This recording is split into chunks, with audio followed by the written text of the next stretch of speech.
नमस्कार, एक बार फिर से आप सभी का स्वागत है सीयूटी कॉन्सेप्ट के ऑनलाइन लर्निंग प्लेटफॉर्म पे। मैं नाम है सनी गुप्ता और मैं हूं आपका mentor for this session CUET BCom entrance examination preparation 2025 के लिए। ओके, तो लास्ट वीडियो में हमने बात की थी अकाउंटेंसी के सिलेबस और पैटर्न के ऊपर, एग्जामिनेशन पैटर्न के ऊपर। इस वीडियो में हम लोग बात करने जा रहे हैं बिजनेस स्टडीज़ के पैटर्न और सिलेबस के ऊपर। आपको पता है कि बिजनेस स्टडीज़, अकाउंटेंसी और इकोनॉमिक्स तीनों क्या है, डोमेन पेपर है कॉमर्स के बच्चों के लिए। ठीक है, यानी बीकॉम एंट्रेंस एग्जामिनेशन अगर आपको निकालनी है, आपको क्रैक करनी, तो इन तीनों सब्जेक्ट्स में आपको मास्टर्स होना पड़ेगा। ठीक है, ओके। तो हमारा क्या डिस्कशन का टॉपिक है? हमारा डिस्कशन का टॉपिक आज हमारे पास क्या है, सिलेबस का वीडियो, सिलेबस के पार्ट को डिस्कस करना और पैटर्न के पार्ट को डिस्कस करना। ठीक है, और प्रिपरेशन की बात तो हम लोग थ्रू आउट द क्लास करते ही रहेंगे।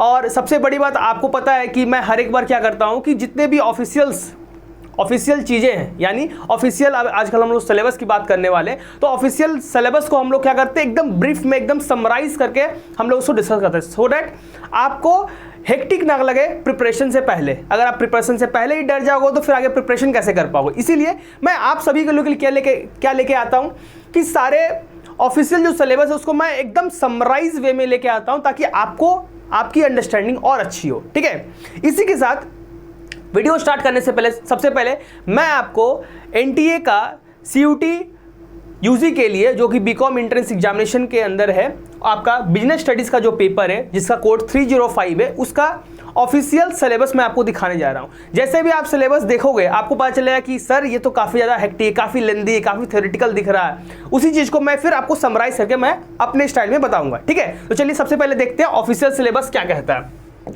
तो इसके लिए हम लोग ऑफिशियल सिलेबस को सबसे पहले ओपन कर लेते हैं। आप देख सकते हो क्या दिया हुआ, बिजनेस स्टडीज कोड दिया हुआ 305 और एक क्लास 12th का सिलेबस है, आपको ही पता है बहुत अच्छे से। ठीक है, ओके, इसमें कोई डाउट है नहीं। डायरेक्टली हम लोग अपने वीडियो पे आते हैं, मेन टॉपिक पे आते हैं। मेन टॉपिक पे आज जब हम आ रहे हैं तो देख रहे हैं कि हमारा सिलेबस के अंदर क्या करता है। ये आपका क्वेश्चन पैटर्न के ऊपर है। ठीक है, तो क्वेश्चन पैटर्न तो हम लोग आगे फर्दर डिस्कशन करते हैं कि 50 में सिर्फ 40 क्वेश्चन हमें करने होते हैं, ये सब तो बात की बात है, जनरल बात है। आगे क्या देखते हैं हम लोग, हमारे पास नेचर, सिग्निफिकेंस है और भी चीज़ें हैं, प्रिंसिपल ऑफ मैनेजमेंट है, फिर इन्वायरमेंट है, प्लानिंग, ऑर्गेनाइजिंग, स्टाफिंग है, डायरेक्टिंग है, कंट्रोलिंग है, बिजनेस फाइनेंस के ऊपर हमारे पास क्वेश्चन है, मार्केटिंग के ऊपर हमारे पास फाइनेंस के मार्केट्स के ऊपर क्वेश्चन है, मार्केटिंग के ऊपर क्वेश्चन है और कंज्यूमर प्रोटेक्शन और एंटरप्रेन्योरशिप डेवलपमेंट के ऊपर क्वेश्चन है। तो इतना सारा लेंदी आप लोग देख के घबराइए मत, क्योंकि इसको मैं समराइज फॉर्म में आपके सामने फिर से लेके आने वाला हूं अपने स्टाइल में। ठीक है, तो अब हम लोग चलते हैं अपने पीपीटी की ओर और वहां हम लोग देखते हैं कि हम लोग कैसे इसको समराइज कर सकते हैं और कैसे इसको फर्दर इसको अच्छे तरीके से समराइज करके देख सकते हैं। ठीक है, तो वीडियो स्टार्ट करने से पहले हमारा एक और पैटर्न क्या है पढ़ने का, कि सबसे पहले हम ये देखते हैं कि लास्ट टाइम, ठीक है, लास्ट टाइम इस सीयूटी 2024 में जो बीकॉम का एंट्रेंस एग्जामिनेशन जो हुआ था उसमें किस यूनिट से कितना वेटेज का क्वेश्चन आया था। सर ये जानना क्यों जरूरी है? तो बच्चों ये जानना इसलिए जरूरी है सो डैट आप उस यूनिट को उतना प्रायोरिटी दे सकते हैं। अकाउंटेंसी में भी मैंने इस चीज़ को पे फोकस किया था कि किस यूनिट पे आपको ज़्यादा प्रायोरिटी देना। सेम एज इट इज़ हम लोग बिजनेस स्टडीज़ के अंदर जो वन ऑफ द डोमेन आपका है उसके अंदर भी हम लोग क्या देखने वाले हैं कि लास्ट ईयर कौन कौन से यूनिट से ज़्यादा क्वेश्चन आते हैं और उसी यूनिट्स पे हमें ज़्यादा ना प्रायोरिटी देना, बिल्कुल नॉर्मल सी बात है। तो अभी हम लोग आ गए हैं हमारे पास सीयूटी 2024 पीवाईक्यू क्वेश्चन एनालिसिस के ऊपर। कोई दिक्कत नहीं है, हमारे पास क्या है, सीयूटी 2024 पीवाईक्यू क्वेश्चन एनालिसिस है हमारे पास, जिसके अंदर हम लोग देखने वाले किस यूनिट पे कितना वेटेज दिया जाए। ठीक है, आपके पूरे यूनिट को मैंने क्या किया, 8 यूनिट्स में डिवाइड कर दिया। पूरे सिलेबस को, बीकॉम एंट्रेंस एग्जामिनेशन के पूरे सिलेबस को, बिजनेस स्टडीज के पूरे सिलेबस को मैंने 8 यूनिट्स में डिवाइड कर दिया। वो यूनिट्स आपके पास यहाँ है, आप उसको देख सकते हैं। ये आपके पूरे के पूरे 8 यूनिट्स, आप इसको एक बार देख लो।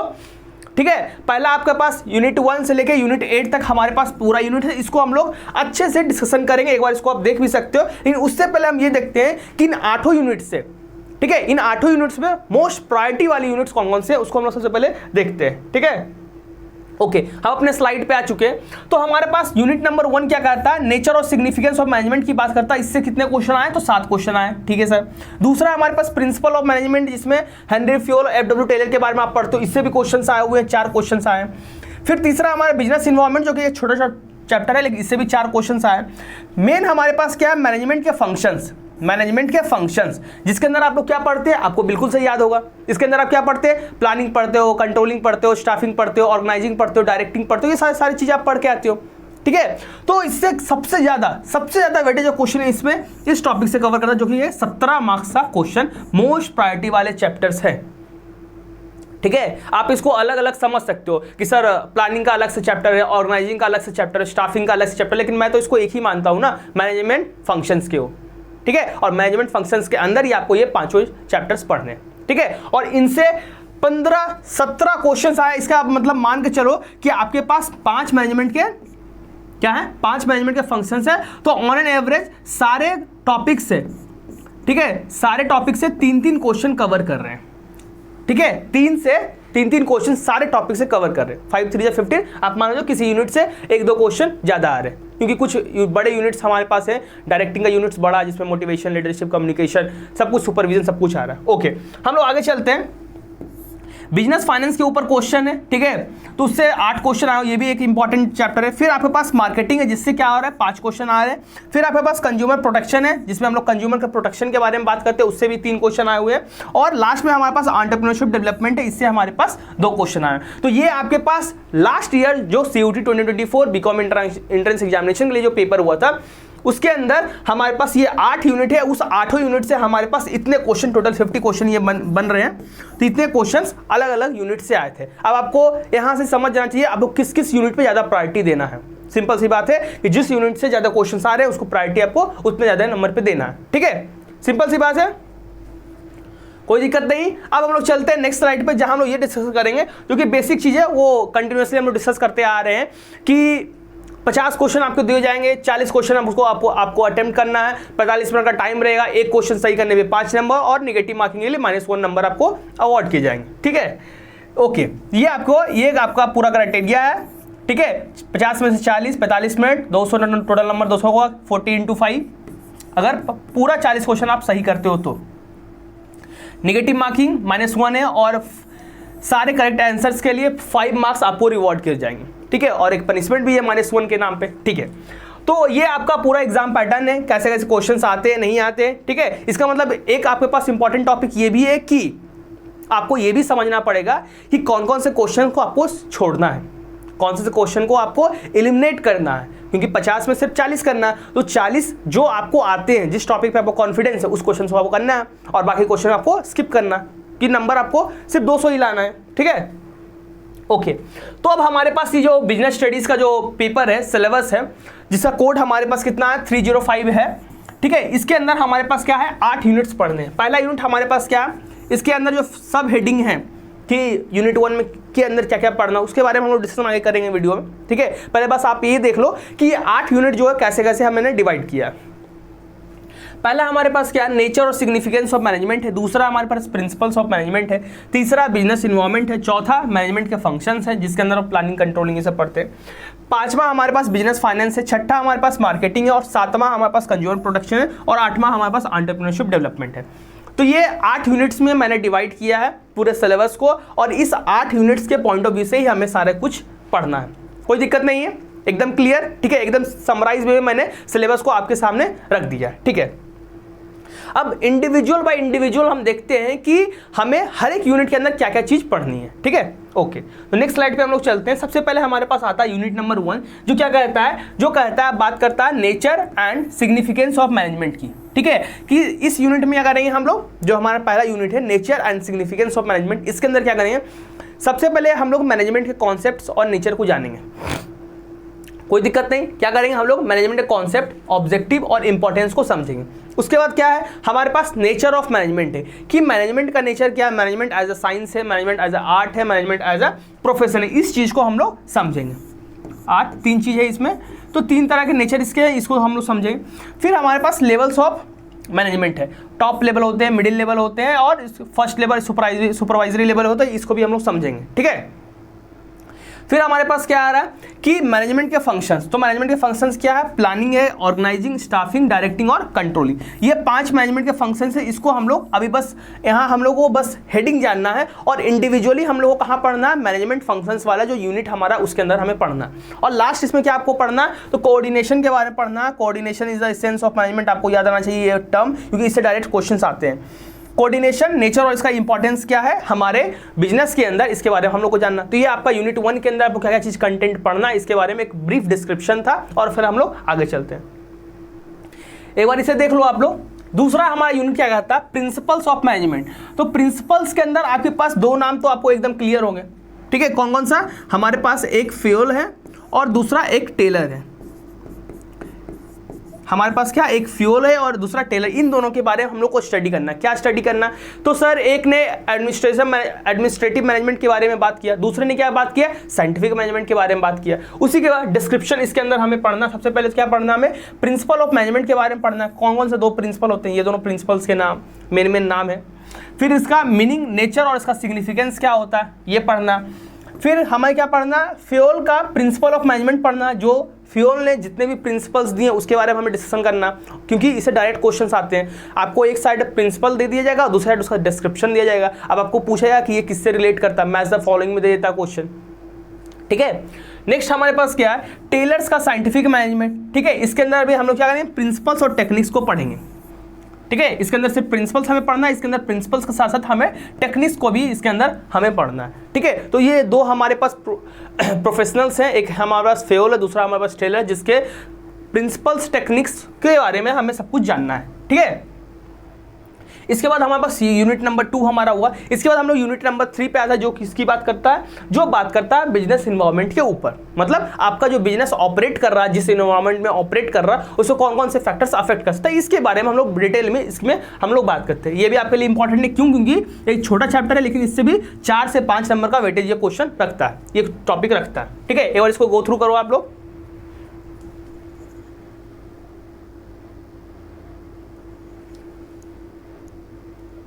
ठीक है, हो गया। तो इसके अंदर सबसे पहले क्या हमारा इंट्रोडक्शन पार्ट। कोई भी टॉपिक हम पढ़े उसका सबसे पहले हमें क्या पढ़ना है? मीनिंग और इंपॉर्टेंस पढ़ना है, ठीक है। ये तो आपको पता है। फिर हमारे पास क्या? डायमेंशंस ऑफ बिजनेस इन्वायरमेंट, जो कि क्या है हमारे पास? इकोनॉमिक है, सोशल है, टेक्नोलॉजिकल है, पॉलिटिकल है और लीगल है। इस बार जो लास्ट ईयर जो पेपर हुआ था 2024 का, उसके अंदर आपके पास इसके ऊपर डायरेक्ट क्वेश्चन थे और ये लीगल, इसके ऊपर डायरेक्ट क्वेश्चन थे। एकदम ईजी क्वेश्चन था। मैं जब लास्ट ईयर PYQ क्वेश्चंस का जब मैं एनालिसिस लेके आऊँगा, तो मैं आपको उसमें बताऊंगा कि कौन से टॉपिक कहाँ से आया और कितना सिंपल और कौन सा टॉपिक क्वेश्चन कितना टफ था। इसके बारे में आपको डिटेल वीडियो लेके आऊँगा, ठीक है।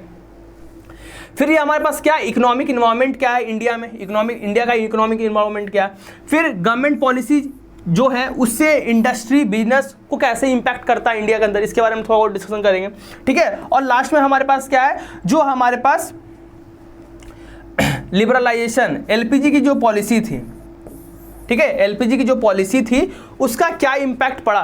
LPG means liberalisation, privatisation, globalisation का क्या इंपैक्ट पड़ा इंडिया के ऊपर, उसके बिजनेस के ऊपर, कि फॉरेन कैपिटल कैसे यहाँ आया, उसके बारे में बेसिक डिस्क्रिप्शन हम लोगों को करना, बेसिक इसके अंदर हम लोग जानना है, ठीक है। हेडिंग्स, क्योंकि ग्लोबलाइजेशन के ऊपर इस पर क्वेश्चन आए थे, ठीक है। तो ये आपका पूरा ओवरऑल क्या हो गया? बिजनेस इन्वायरमेंट का टॉपिक।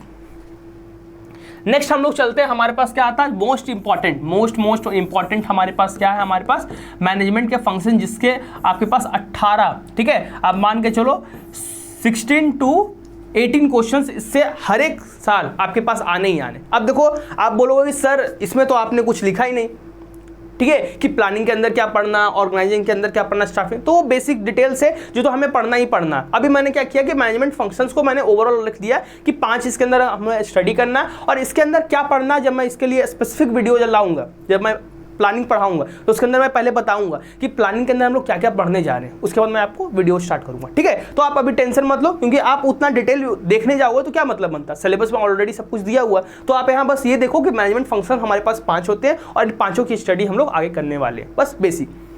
और ये जिस 5 फंक्शंस है, ये क्या है, हमारे पास एक सीक्वेंस में आता है। पहले प्लानिंग ही होता है, फिर ऑर्गेनाइजिंग होता है, फिर स्टाफिंग होता है, फिर हमारे पास डायरेक्टिंग आता है, फिर हमारे पास कंट्रोलिंग आता है। ये एक सीक्वेंस में आता है ये, ठीक है, जो टॉप टू डाउन आता है, ठीक है। ये आपके पास 5 है, इसकी स्टडी हमें करनी है, कोई दिक्कत नहीं है। अब हम चलते हैं नेक्स्ट स्लाइड पे।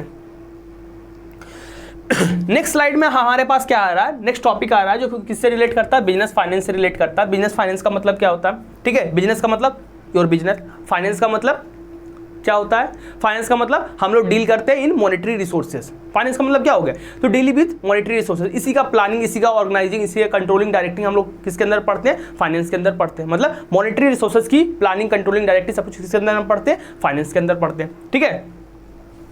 तो फाइनेंस हमारे पास क्या है, तो बेसिक फाइनेंस के बारे में जानेंगे। फाइनेंस का मीनिंग क्या होता है, रोल क्या होता है, ऑब्जेक्टिव क्या होता है और फाइनेंशियल मैनेजमेंट, फाइनेंशियल प्लानिंग क्या होता है, फिर कैपिटल स्ट्रक्चर क्या होता है उसके बारे में पढ़ेंगे हम लोग, और फिक्स्ड और वर्किंग कैपिटल, इससे भी क्वेश्चंस इस बार आए थे। फिक्स्ड और वर्किंग कैपिटल क्या होता है, इसका meaning, factors affecting their requirement, इस सब के बारे में हम लोग अच्छे से जानकारी हासिल करेंगे आने वाली वीडियोस में, ठीक है। तो ये हमारे पास यूनिट हो गया। नेक्स्ट हमारे पास यूनिट जो है वो डील करता है आपका नेक्स्ट टॉपिक से, जो कि क्या है हमारा, मार्केटिंग।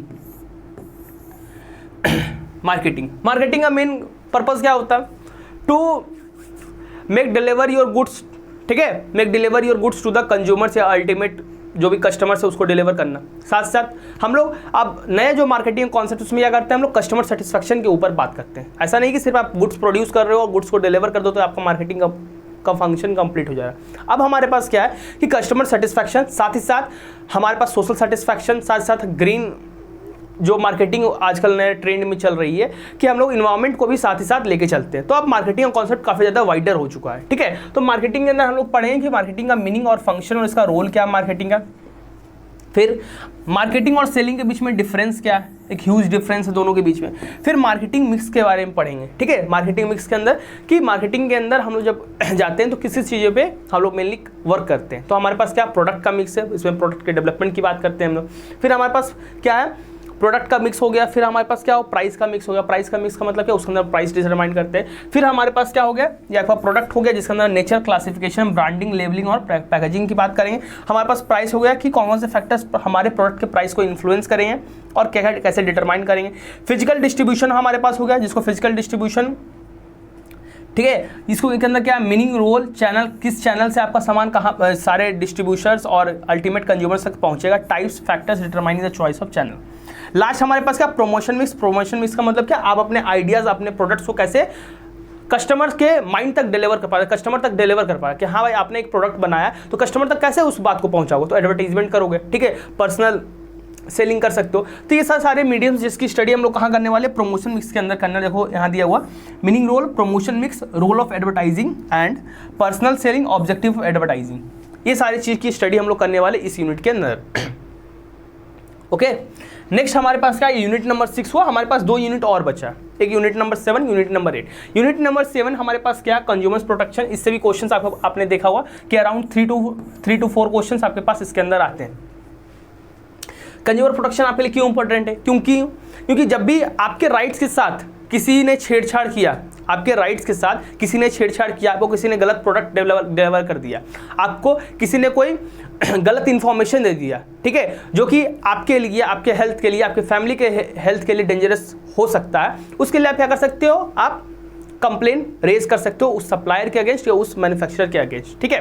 पहले कंज्यूमर प्रोटेक्शन में ऑनलाइन वाली जो डिलीवरी आजकल ऑनलाइन सेलिंग कंपनी जो डिलीवरी आपको दे रही उसमें इंक्लूडेड नहीं था। लेकिन जो नया जो कंज्यूमर प्रोटेक्शन एक्ट आया है उसके अंदर आप ऑनलाइन भी अगर कोई सामान खरीदते हो, अगर आप उसके अंदर आपको कोई डिफॉल्ट मिलता है, गलत सामान आपको डिलीवर होता है, तो आप उसके अगेंस्ट क्या करते हो, कंप्लेन रेज कर सकते हो, ठीक है। नेक्स्ट देखो, तो हमारे पास कंज्यूमर प्रोटेक्शन का इंपॉर्टेंस क्या है हमारे रोल में, उसको देखें। कंज्यूमर्स के राइट्स कौन कौन से होते हैं, कंज्यूमर्स की रिस्पॉन्सिबिलिटीज़ क्या क्या होती हैं, फिर कैसे कंज्यूमर प्रोटेक्शन क्या कर सकता है, कंज्यूमर अवेयरनेस, फिर legal redressal with special reference to consumer protection act, और लास्ट में क्या, role of consumer organisation and NGOs, ठीक है। तो इसके अंदर हम क्या देखेंगे कि अगर आपके साथ किसी ने धोखा दिया है, गलत सामान बेच के, गलत सामान दे के, ठीक है, तो उस केस में आपको कैसे रिड्रेसल मिल सकता है, कंपनी आपको कैसे कंपनसेट कर सकती है, उसके बारे में सब कुछ इसके अंदर हम डिस्कस करेंगे। कितने लेयर ऑफ चैनल्स होते हैं कि आप मान लो कि सबसे पहले तो आप लोकल अथॉरिटीज़ को बताओगे, फिर उसके बाद डिस्ट्रिक्ट लेवल पे होता है, फिर उसके बाद सेंट्रल लेवल पे होता है, फिर अगर वहाँ से बात नहीं होती तो फिर हम लोग कोर्ट्स रेफर कर सकते हैं। तो ये सारी बातें इसके अंदर हम लोग डिस्कस करेंगे, ठीक है। ये हमारा क्या, यूनिट नंबर 7 है, जो कि कंज्यूमर के प्रोटेक्शन के बारे में बात करता है, ठीक है। नेक्स्ट हमारे पास जो आखिरी स्लाइड है, वो आखिरी स्लाइड बात करता है एंटरप्रेन्योरशिप डेवलपमेंट की। क्या, किसकी बात करता है, एंटरप्रेन्योरशिप डेवलपमेंट की, ठीक है। इसके अंदर क्या कॉन्सेप्ट, फंक्शंस और नीड्स पढ़े, इससे भी हमारे पास 2 से 3 क्वेश्चन आप मान के चलो इससे आता है। ठीक है। फिर एंटरप्रेन्योरशिप कैरेक्टरिस्टिक्स और कॉम्पिटेंसीज क्या होते हैं, फिर एंटरप्रेन्योरशिप डेवलपमेंट के प्रोसेस क्या होते हैं। ठीक है। और एंटरप्रेन्योरशिप की वैल्यूज क्या होती है, एटीट्यूड्स, मोटिवेशन, मीनिंग और इसके कॉन्सेप्ट्स को भी जानेंगे। ठीक है। और इसके अलावा जो ये सब तो 8 यूनिट्स हमने देख लिया। इसके अलावा जो मेन हमारे पास चीज़ है कि क्वेश्चंस कैसे एनटीए फ्रेम कर रहे हैं। तो क्वेश्चंस बड़ा इंटरेस्टिंग तरीके से एनटीए फॉर्म करता है। क्या क्या चीज़ है इसके अंदर देखो। क्वेश्चंस हमारे पास क्या है, डायरेक्ट क्वेश्चंस भी आ रहे हैं, दूसरा कॉम्प्रिहेंशन बेस्ड भी क्वेश्चंस आ रहे हैं। ठीक है, कॉम्प्रिहेंशन बेस्ड भी क्वेश्चंस आ रहे हैं। और क्या हमारे पास आ रहे हैं, एमसीक्यू बेस्ड क्वेश्चंस आ रहे हैं। सॉरी एमसीक्यू नहीं, मैच द फॉलोइंग में आपके, क्योंकि ये सारा तो एमसीक्यू ही है, मैच द फॉलोइंग के बेसिस पे आपका क्वेश्चंस आ रहा है।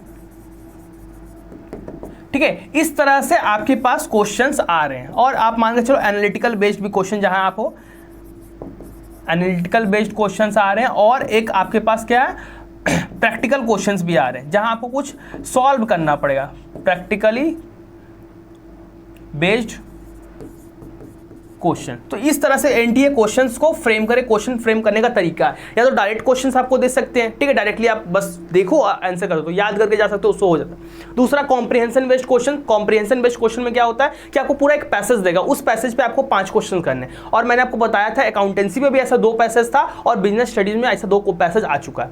तीसरा हमारे पास मैच द फॉलोइंग, एक साइड आपको एक कॉलम में 4 आपको कुछ आइटम्स दिए जाएंगे और उसको मैच करना आपको दूसरे बी कॉलम में 4 आइटम्स के साथ। एनालिटिकल बेस्ड, जहां आपको अपना जजमेंट, अपना स्किल यूज करना पड़ेगा, उसको रिलेट करना पड़ेगा। इनडायरेक्ट क्वेश्चंस वो रहते हैं, डायरेक्टली आप याद करके उसको नहीं जा सकते हो, उसको एग्जामिनेशन के टाइम पे आप उसको किसी टॉपिक से रिलेट करके उसको आप कर सकते हो।